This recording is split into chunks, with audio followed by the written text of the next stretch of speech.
So explain that wild ride to us a little bit. I mean, it was really up for a lot of hope and expectation, and now people haven't lost it all, but they're questioning a little bit.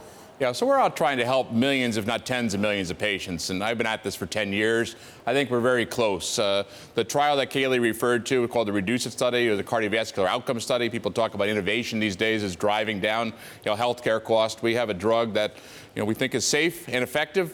It's approved today for a important but niche indication. We sold in the first half of this year about $174 million on that, which up about 80% over the same period of last year. But people are looking for, and we're looking for, the opportunity to promote this to a much broader audience. And we see an opportunity through an AdCom that's coming up to give a broader profile for this drug and hopefully the approval before the end of the year. So that AdCom, I assume, is advisory committee, which the FDA has now specified will be done.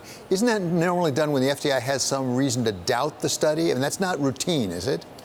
For indications that are first of its kind, and particularly for indications where the opportunity is very large, it's pretty common for the FDA to have an advisory committee meeting. When we submitted our request to the FDA for this label expansion, we had communicated pretty directly that we assumed that there would be an advisory committee meeting, and then you didn't hear anything for a while.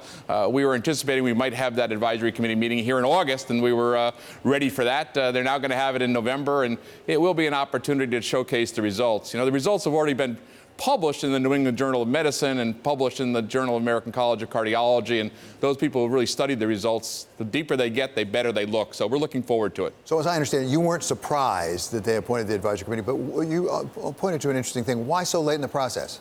Yeah, so this is a big submission. It's a study that was done over a long period of time. It is a study that we helped design with the FDA, so the study was conducted under a special protocol assessment agreement.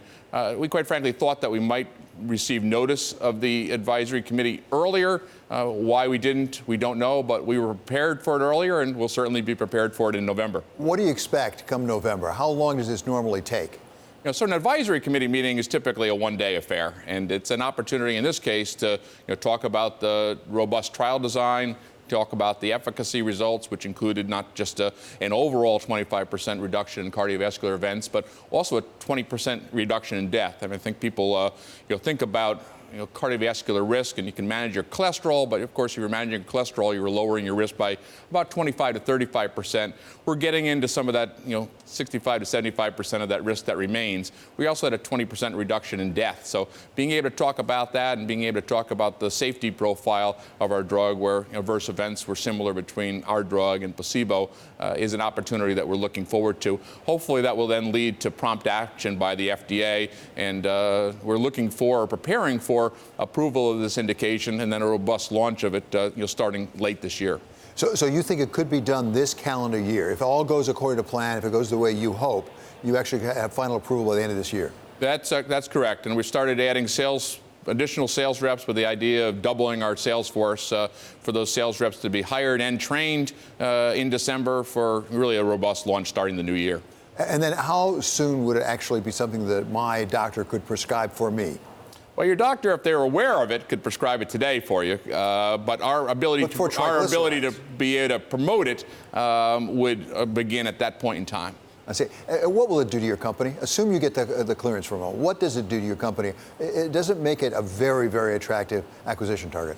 I think what it does for society is just as important, because cardiovascular disease accounts for more deaths than all cancers combined, and it's the most expensive area of healthcare. And we're presenting a drug that's affordably priced and should help millions of people. We think if we're helping millions of people, we'll be helping many shareholders as well. Well, let me ask it a different way then. If we saw that roughly 400% increase in the stock price this year, how much of a successful approval is priced into that price?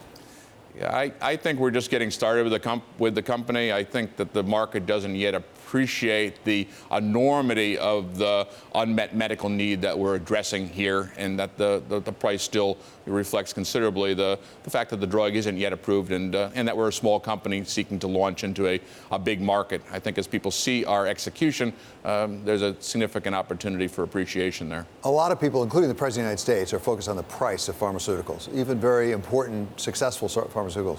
What kind of price will be attached to this? When my doctor does prescribe it for me, how much do I have have to pay for it? Or my insurer? Washington talks about lots of things these days on pricing, and they talk about the need for innovation. They talk about the need for outcomes-based medicine. They talk about the need for preventative care, and they talk about the need for affordable pricing. Our drug checks the box on all four of those. From a pricing perspective, patients who have insurance coverage can get this drug for about $3 per day. There's an independent group called ICER, which just did a review, and across all of their metrics deem that this drug is cost effective.